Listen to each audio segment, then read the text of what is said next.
কেন আব্বা জানেরা? আচ্ছা, তাহলে মাঝি মাজু এখন আব্বা জানেরা দেখেন তো ইয়া মোতাহাররক পেশের পরে যে সর্বদাই কঠিন হয় উচ্চারণে। পেশের পরে জের পড়াটাকে কি হয়?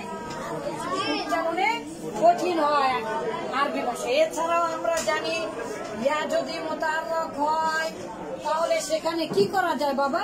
তালিল করা যায়। আর পেশের পরে জের যেহেতু পড়া কি হয় বাবা? কঠিন উচ্চারণে কঠিন।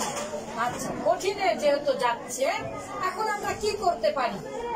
আমাদের তো করার কিছু নেই, দেখতে পাচ্ছি, ঠিক আছে?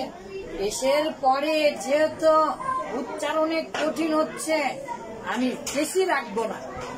যা বাবা, পেশ যদি না রাখেন এখানে এরকম হয়ে যাচ্ছে না আব্বা জান? তাহলে এভাবে জীবনে আরবি ভাষায় প্রথমে সাকিন দিয়ে কোনোদিন পড়া যায়? পড়া যায় না। 2 সাকিন, 3 সাকিন, 4 সাকিন কোনোদিন একসাথে পড়া যায়? যায় না। তাহলে পেশের পরে যে উচ্চারণে কঠিন হওয়ায় ইয়ার জেরকে পূর্বাক্ষরে দেওয়া হলো। এখন তো ইয়া অলরেডি কি হয়ে গেছে? তাহলে জের চাই, তারপরে আর জের আর ইয়ার সাথে মিল আছে জন্মগত, তাহলে তো হয়ে গেল।